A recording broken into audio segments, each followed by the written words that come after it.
विद्यार्थी मित्रांनो, आज आपण बघणार आहोत वर्ग 12वीच्या मराठी या विषयातील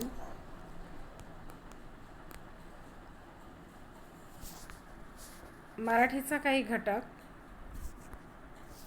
ज्यात आपल्याला पाहायचं आहे मराठीमधील विभाग पहिल्यातील घटक आहे घटक क्रमांक 2, रोज मातीत।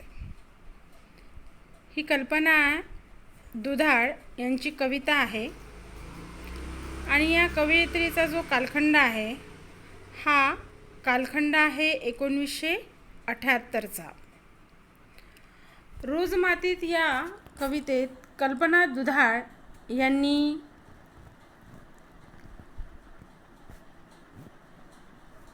काय परिस्थिती वर्णन केलेली आहे आणि त्या परिस्थितीच्या अनुषंगाने त्यांना या कवितेतून तुमच्या आमच्यापर्यंत काय पोहोचवायचं आहे ते आता आपण या कवितेच्या भागातून अभ्यासणार आहोत।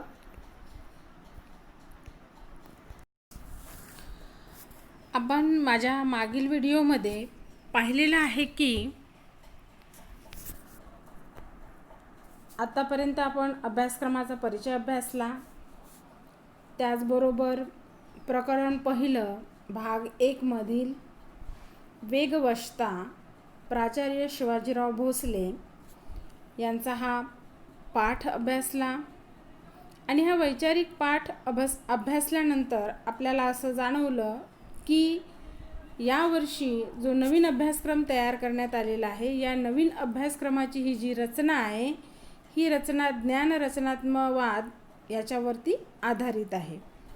आता यामध्ये तशाच प्रकारे विचार प्रवृत्त करणारी आणि विचारशील असणारी ही जी कविता आहे रोज मातीत, या कवितेचे कवी आहेत कल्पना दुधाळ आणि यांचा कालखंड आहे 1978। ह्या प्रसिद्ध कवयित्री आहेत, यांचे 2 कविता संग्रह अतिशय गाजलेले आहेत।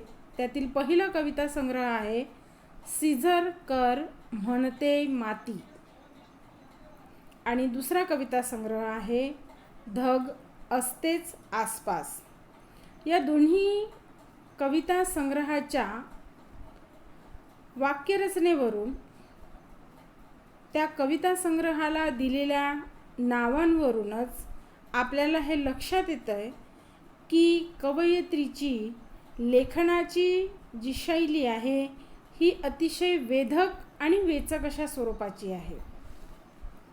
यामध्ये प्रामुख्याने बघा, सीझर कर म्हणते माती या पहिल्या कविता संग्रहास त्यांना महाराष्ट्र साहित्य परिषदेच्या कवी कुसुमाग्रज पुरस्कारासह एकूण 28 पुरस्कारांनी व ढग असतेच आसपास या कविता संग्रहास महाराष्ट्र फाउंडेशनच्या पुरस्काराने सन्मानित करण्यात आले आहे। म्हणजे हे दोन्हीही कविता संग्रह त्यांचे अतिशय गाजलेले आहेत आणि नुसतेच गाजले नाहीत तर महाराष्ट्र साहित्य परिषदेचा त्यांना कवी कुसुमाग्रज आणि त्याचबरोबर अनेक महाराष्ट्र फाउंडेशनच्या पुरस्काराने सुद्धा सन्मानित करण्यात आले आणि एकूण 28 असे पुरस्कार त्यांना प्राप्त झालेले आहेत। त्यामध्ये बघा, आजची जी कविता आपण अभ्यासणार आहोत ती म्हणजे रोज मातीत। रोज मातीत या कवितेचा कविता संग्रह आहे सीझर कर म्हणते माती। आता बघा शब्दशैली कशी आहे। सीझर कर म्हणते माती मराठी ही अतिशय समृद्ध आणि समावेशक अशी भाषा आहे की ज्यात संपूर्ण भाषेचा समावेश जरी केला किंवा इतर भाषांना सामावून जरी घेतलं तरी सुद्धा या भाषेचा गोडवा तेवढाच आणि तसाच कायम असतो। उलट ती आणखीनच जास्त प्रभावी बनते। आणि ह्याच शब्दांमधून मला सांगायचं आहे की सीझर कर म्हणते माती हा जो कविता संग्रह आहे यात 2 भाषांचा वापर करण्यात आलेला आहे। एक, सीझर हा शब्द लिहिलेला जरी मराठीमधील असेल तरीसुद्धा तो इंग्रजी या भाषेतून मराठीमध्ये आलेला आहे. सीझर म्हणजे कैची, सीझर म्हणजे ऑपरेशन करणे, सीझर म्हणजे ज्याला आपण शल्यविशारद हा शब्द आपण ऐकलेला आहे डॉक्टरी पेशामध्ये. तशाच प्रकारे सीझर कर म्हणते माती यामधून मातीचं काय म्हणणं आहे या कविता संग्रहाचा आपण थोडासा अंदाज बांधू शकतो. रोज मातीत या कवितेमध्ये राबराब राबणाऱ्या शेतकरी महिलेचे मनोगत कवयित्रीने मांडलेले आहे. आपला स्वतःचा जीवच जणू मातीत रुजवावा इतक्या मनपूर्वकतेने शेतकरी स्त्री जेव्हा शेतात लावणीसारखी कष्टाची कामे करते तेव्हा कुठे शेतात गोंधणाच्या नक्षीसारखी हिरवाई फुलू लागते. शब्द बघा काय सांगितलेले आहेत. शेतीत लावणीची कष्टाची कामं करते. आता बघा, लावणी हा शब्द प्रामुख्याने 2 स्वरूपात वापरला जातो. लावणी या एका शब्दाचा अर्थ आहे शेतामध्ये पेरणी करणे, रोवणे करणे, ज्याला आपण आपल्या भाषेमध्ये रोवणे असे म्हणतो.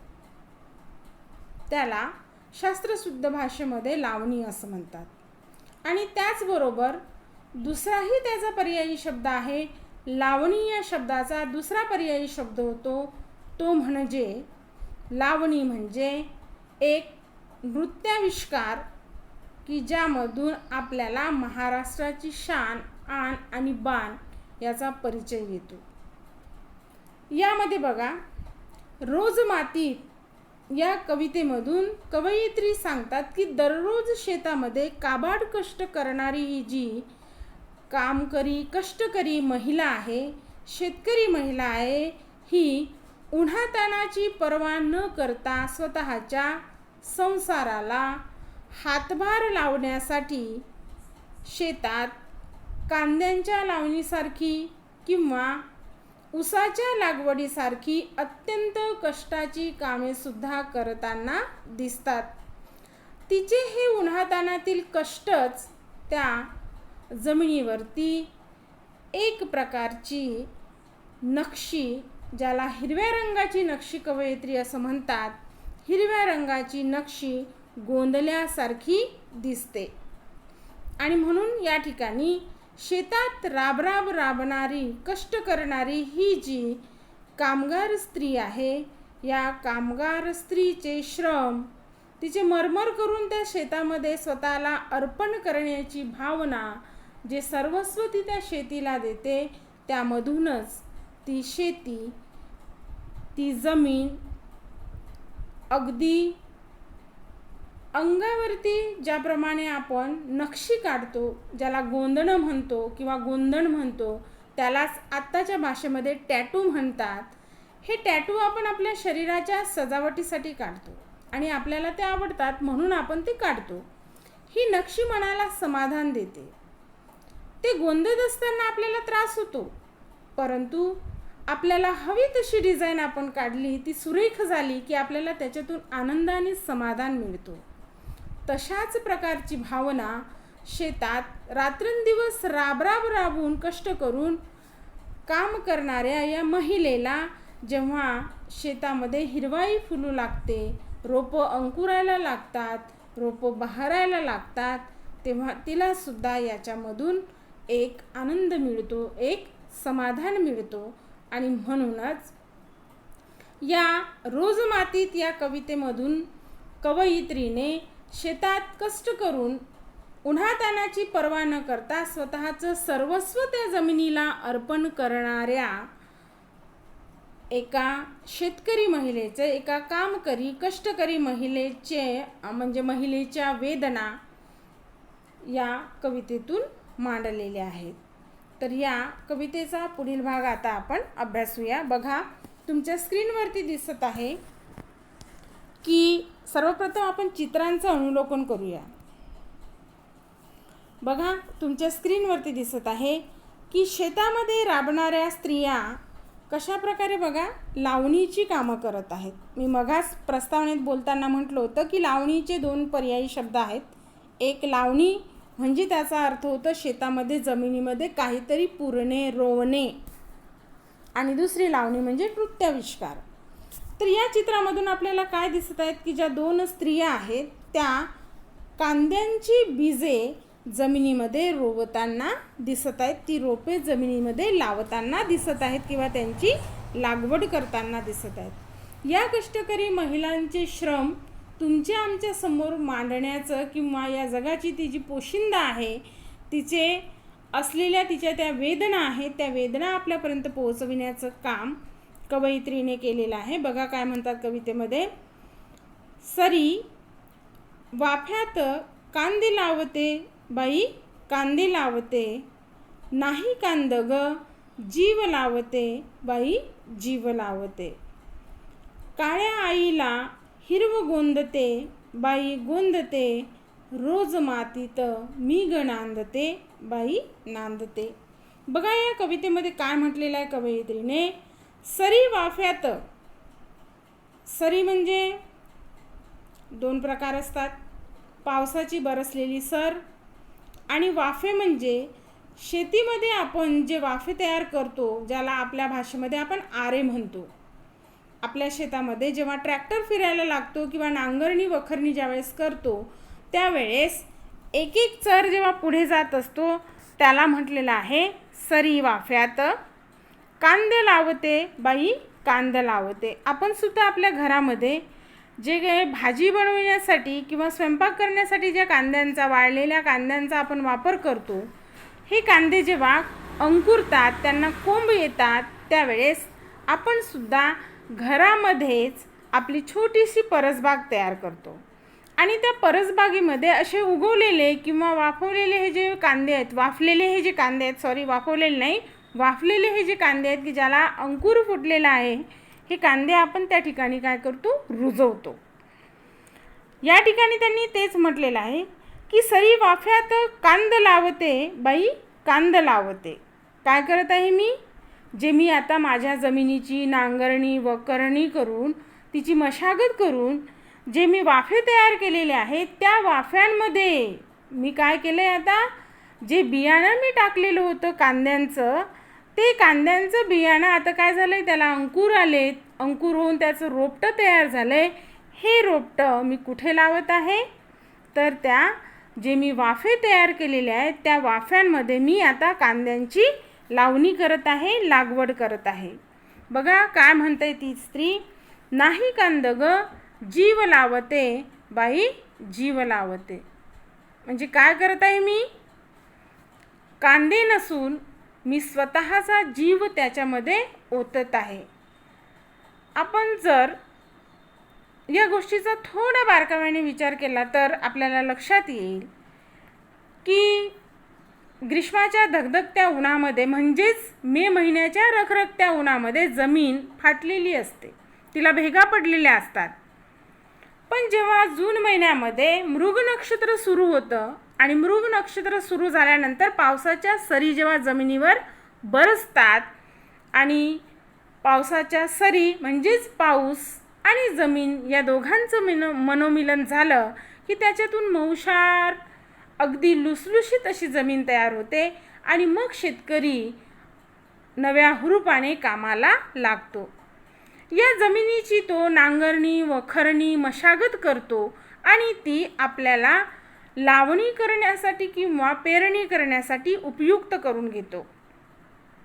ही सगळी जमीन की जी मे महिन्यात अतिशय टणक आणि भेगाळलेली होती या जमिनीला नांगराचे चर पाडून आपण ज्या वेळेस ती मऊ आणि भुसभुशीत करतो त्यावेळेस त्या जमिनीला सुद्धा वेदना होतात आणि त्याच वेदनेचा अंतर्भाव या ठिकाणी कवयित्री मांडताना म्हणतात. बघा की ज्या वेळेस मी माझी भुसभुशीत आणि लावणी करण्यासाठी तयार केलेली ही जी जमीन आहे हे जे माझं शेत आहे हे जे माझे वाफे मी तयार केलेले आहेत हे वाफे या ठिकाणी जेव्हा मी कांद्यांची लावणी करत आहे कांद्यांचं रोप मी जमिनीमध्ये रोवत आहे लावत आहे लागवड करत आहे ते नुसतेच कांदे नसून मी प्रत्यक्ष त्या ठिकाणी माझा काय करीत आहे जीव लावित आहे. मी अगदी मनापासून, अगदी प्रामाणिकपणे, अगदी तन्मय होऊन, समरस होऊन मी माझं काम प्रामाणिकपणे करीत आहे. आणि म्हणून त्या म्हणतात की नाही कांद ग जीव लावते बाई जीव लावते.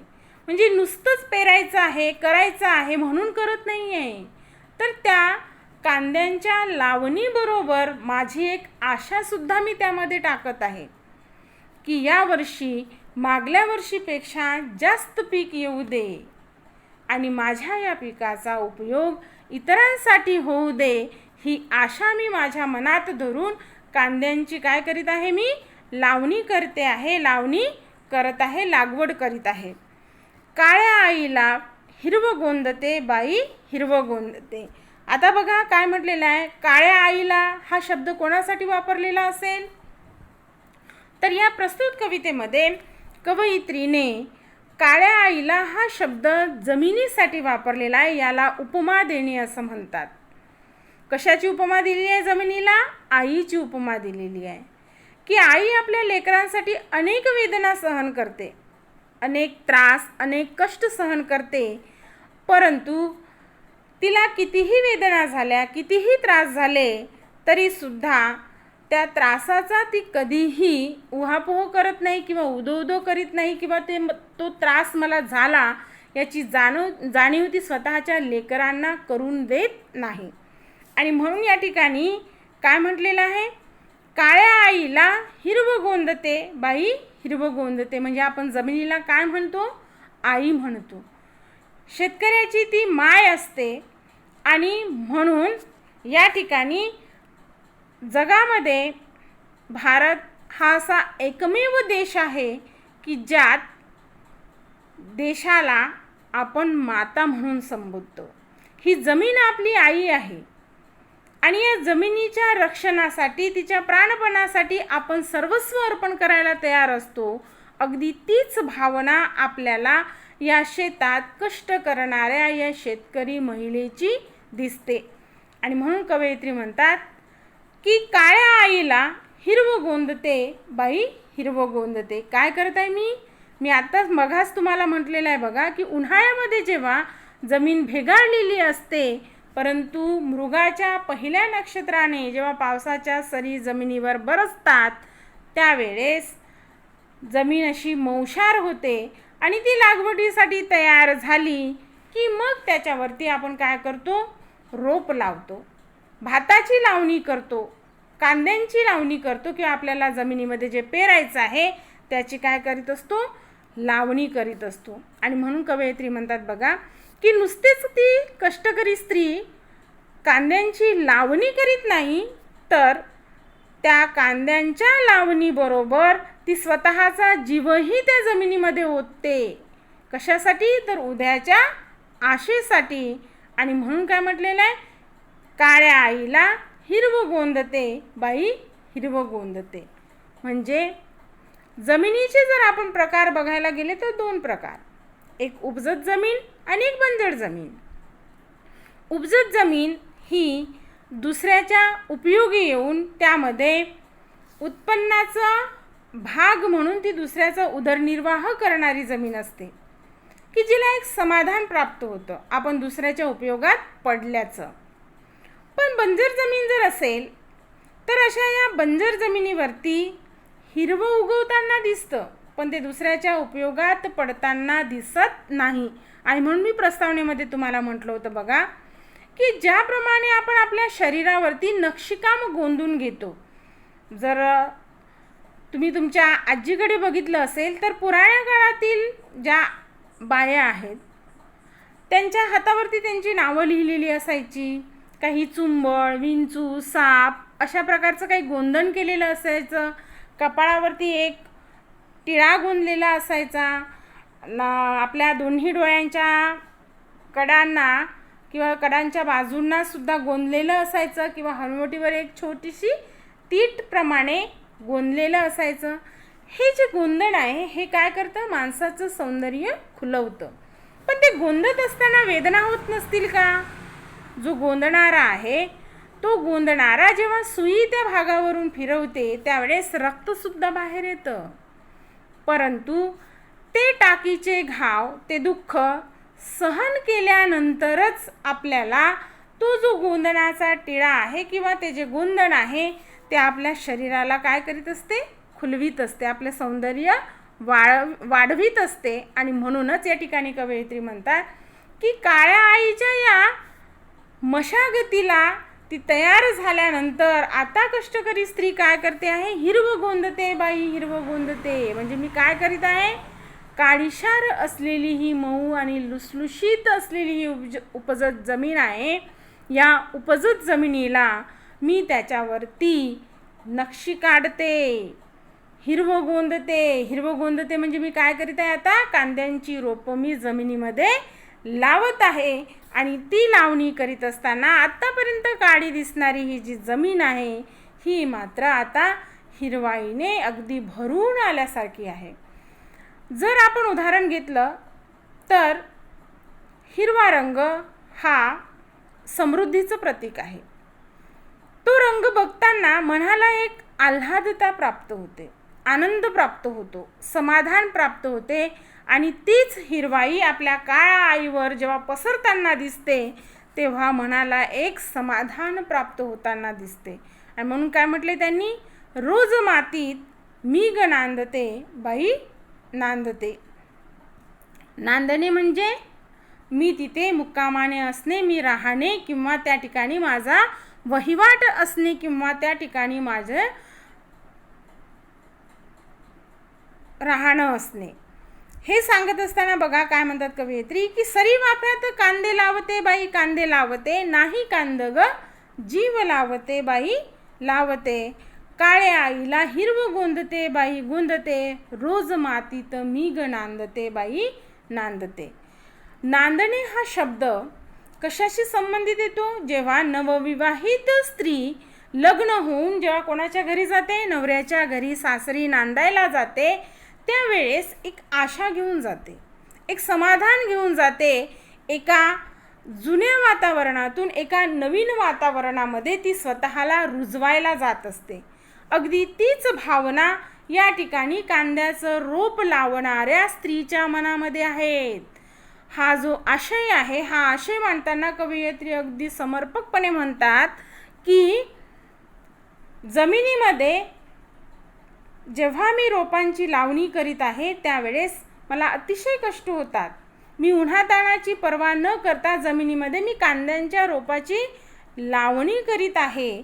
पण हे करीत असताना मला त्या उन्हाचे चटके जाणवत नाहीत, मला त्या उन्हाचा त्रास होत नाही किंवा निघणाऱ्या घामाच्या धारांनीही मला त्रास होत नाही. कारण तर माझ्या मनामध्ये एक आशा आहे, उद्याच्या समृद्ध झालेल्या या काळ्याशार हिरवाई लेलेल्या किंवा हिरवाई प्राप्त केलेल्या या माझ्या जमिनीच्या. आणि म्हणून काय म्हणतात त्या की रोज मातीत मी ग नांदते बाई नांदते. पुढे बघा दुसऱ्या कडव्यामध्ये पुन्हा आपण चित्रांचं अवलोकन करू की जमिनीमध्ये त्यांनी फुलांची केलेली शेती आहे आणि या फुलांच्या केलेल्या शेतीमध्ये त्यांनी झेंडूच्या फुलांचं अतिशय छान असं चित्रण केलेलं आहे बघा. आणि त्या झेंडूच्या फुलांचा जो झाडांवरती आलेला बहर आहे, हा बहर आपल्याला सतत फुलताना दिसतो. हे फूल कमीत कमी 3-4 दिवस तरी अतिशय टवटवीत असलेलं दिसतं. आणि म्हणून या ठिकाणी जेव्हा आपण आपल्या घरात सुद्धा बघा पावसाळ्यामध्ये झेंडूची रोपं लावतो आणि मग ती रोपं एका ठिकाणी वाफली की त्या वाफ्यांना आपण काय करतो, वेगळं वेगळं करून मग ठिकठिकाणी ती रोपं लावतो. ज्या वेळेस दिवाळीच्या बहरामध्ये, दिवाळीच्या कालखंडामध्ये या झेंडूंच्या फुलांना आलेला हा जो बहर आहे, हा बहर आपण जेव्हा पाहतो तेव्हा आपल्याला असं वाटतं, मन अगदी भरून आल्यासारखं वाटतं. हे बघत असताना बघा काय म्हणतात कवयित्री, फुलं सोन्याची झेंडू तोडते बाई तोडते, नाही फुलं ग देह तोडते बाई तोडते, घरादाराला तोरण बांधते बाई बांधते, रोज मातीत मी ग नांदते बाई नांदते. काय म्हटले त्यांनी, फुलं सोन्याची. कशाची उपमा दिलेली आहे झेंडूच्या फुलांना? सोन्याची उपमा दिलेली आहे. बघा, झेंडूचे अनेक प्रकार आहेत, परंतु सहजतेने उपलब्ध होणारे 3 प्रकार आपल्याला दिसतात. एक निंबू कलरचा असलेला आणि दुसरा थोडासा शेंद्री रंगाचा आणि एक तिसरा की ज्याच्यामध्ये कथ्था कलर. असे हे जे झेंडूंचे 3 प्रचलित असलेली जी फुलं आहेत, ही जी रोपं आहेत, ही सहजतेने तुम्हाला, आम्हाला, तुमच्या घराच्या, आमच्या घराच्या परिसरामध्ये दिसताना आपणाला आढळतात. बघा, आणि म्हणून त्यांनी काय म्हटलं आहे, फुलं सोन्याची झेंडू तोडते बाई तोडते. आता ह्यासाठीचं मी उदाहरण देईन की जर तुम्ही फुलांची शेती बघितली असेल तर फुलांच्या शेतीमध्ये माझ्या पाहण्यातील आपल्या परिसरात असलेले एखादं उदाहरण घ्यायचं झालं तर जर कोणी या ग्रुपमध्ये कोलारीच्या बाजूचं ॲड झालेलं असेल तर बघा की आपल्याच ब्रह्मपुरीच्या तहसीलीमधील टोकाचा भाग म्हणजे शेवटचा भाग एकदम कोलारी हे गाव, त्या गावाला जात असताना वैनगंगा ही नावाची एक शाळा आहे आणि त्या शाळेच्या अगदी आजूबाजूला आता करतात की मला माहिती नाही, पण मी 1-2 वर्षापूर्वी पाहिलं होतं की त्यामध्ये झेंडूच्या फुलांची त्यांनी परसबाग फुलवलेली होती. झेंडूंच्या फुलांची शेती केलेली होती, परसबाग नाही सॉरी शेती केलेली होती. आणि त्या शेतीमध्ये जिकडे नजर टाकावी तिकडे झेंडूची फुलं अशी टवटवीत उगवलेली होती. ते बघताना मनाला इतकं समाधान वाटत होतं, इतकं आल्हाद वाटत होतं. तेच वर्णन या ठिकाणी कवयित्रीने केलेलं आहे. फुलं सोन्याची झेंडू तोडते बाई तोडते. कशाची उपमा दिली आहे झेंडूच्या फुलांना? सोन्याची उपमा दिली आहे. आता या सोन्याची उपमा का दिली? कारण सोनं सुद्धा चकाकतं आणि झेंडूच्या फुलांवर जेव्हा सूर्याची किरणं पडतात, सूर्याच्या किरणांनीही पिवळीशार असलेली झेंडूची फुलं आणखीनच चमकायला लागतात. आणि म्हणून कवयित्रीने या झेंडूच्या फुलांना कशाची उपमा दिली?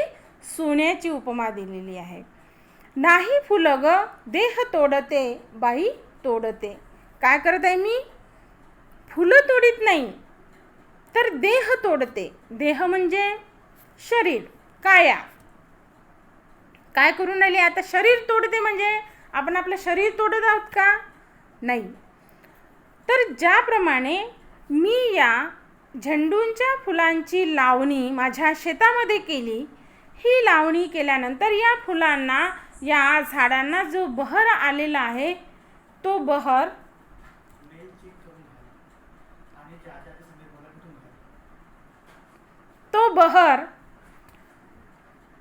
अगदी मनाला प्रसन्न करणारा आहे. मन जरी प्रसन्न होत असलं तरी सुद्धा आलेला हा बहर ज्यावेळेस मी तोडीत आहे, ती फुलं मी ज्यावेळेस खुडून घेत आहे किंवा तोडून घेत आहे, कशासाठी तोडत आहे मी? माझ्या घराला सुशोभित करण्यासाठी तोडीत आहे. आणि म्हणून बघा काय म्हटलेलं आहे, घरादाराला तोरण बांधते बाई बांधते. काय करून राहिली मी? या माझ्या शेतात माझ्या कष्टाने उगवलेली ही सोनरूपी झेंडूची फुले मी माझ्या घराला सुशोभित करण्यासाठी वापरीत आहे. ज्याप्रमाणे आपण सुद्धा दिवाळीच्या सणाला किंवा आपल्या घरामध्ये कुठले कार्यक्रम असले तर आपण सुद्धा सजावट करतो की नाही? तुम्ही केली असेल तुमच्या घराला, नुसतंच घराला नाही तर आपल्या महाविद्यालयामध्ये अनेक कार्यक्रम होतात, त्यावेळेस सुद्धा स्टेज सजविण्यासाठी आपण अशा या झेंडूंच्या लटांचा काय करतो? वापर करतो. ह्या लळ्या लावल्या की स्टेज अगदी सुशोभित दिसतो आणि मनाला ते अगदी हुरूप आणणारं, आनंद आणणारं असते. हे सांगताना काय म्हटलंय त्यांनी? घरादाराला तोरण बांधते बाई बांधते. म्हणजे काय करत आहे मी? माझ्याच कष्टाने माझ्या शेतात उगवलेलं हे सोनरूपी झेंडूचं फूल आहे, हे मी तोडते. त्यावेळेस ते शरीरापासून वेगळं करीत असताना मला त्याचं दुःख होत आहे, देह तोडल्यासारखं वाटत आहे. परंतु तरीसुद्धा या झेंडूंच्या फुलांनी जेव्हा मी माझ्या घराचं तोरण बनवेन किंवा माझ्या घराच्या दाराला किंवा दरवाजाला जेव्हा मी एक सुशोभितपणाचं तोरण जेव्हा लावेन, तेव्हा मला जो आनंद मिळणार आहे मला जे समाधान मिळणार आहे हे समाधान माझ्यासाठी लाख मोलाचं आहे.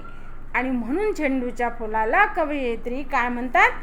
सोन्याचं फूल किंवा सोन्याची उपमा देताना दिसतात. आणि म्हणून कवयित्री म्हणतात, रोज मातीत मी ग नांदते बाई नांदते.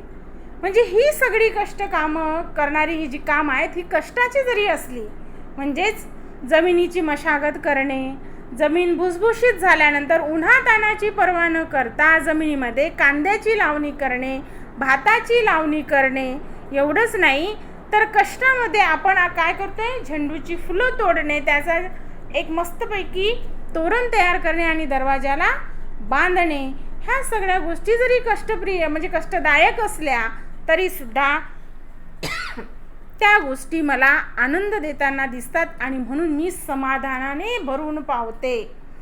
ज्याप्रमाणे आपण आपल्या घरी जी परसबाग फुलवतो, परसबाग म्हणजे घराच्या मागच्या जागेत असलेली जी मोकळी जागा असते त्याच्यामध्ये आपण लावलेली झाडं.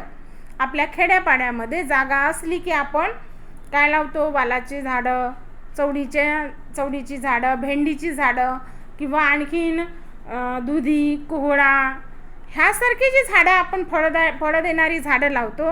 ही फळं देणारी झाडं ज्यावेळेस आपण आपल्या घराच्या मागच्या अंगणात लावतो त्याला म्हणतात परसबाग. ही परसबाग फुलली की आपल्याला समाधान होते. आपण सकाळी उठलो की बघायला जातो, कोहळं लागलं का, शेंगा लागल्यात का, वालाच्या शेंगा आल्यात का. हे सगळं करीत असताना ज्यावेळेस आपण त्याच्यामध्ये वाढलेलं तण आहे, त्याच्यामध्ये वाढलेलं जे गवत आहे हे काढीत असताना आपल्यालाही त्रास होतो, वेदना होतात. पण त्या झाडांवर आलेला बहर पाहिलं, त्या झाडावरची फळं बघितली, फुलं बघितली की आपल्याला अतिशय मनाला आनंद होते, आपण भरून पावतो. त्यालाच कवयित्री म्हणतात की रोज मातीत मी ग नांदते बाई मी ग नांदते. म्हणजे माझ्या शेतात ही माझी दररोजची नित्याची कामं झालेली आहेत की कांदे लावणे, त्याचबरोबर झेंडूची फुले तोडणे यासारखी कामे मी सतत शेतात करीत असते. तर अशा प्रकारे आज आपण या रोज मातीत कल्पना दुधाळ यांच्या कवितेच्या काय बघितलेले आहेत? 2 कडव्यांचा अभ्यास आपण केलेला आहे. या कवितेचा पुढचा भाग आपण नंतरच्या व्हिडिओमधून बघूया.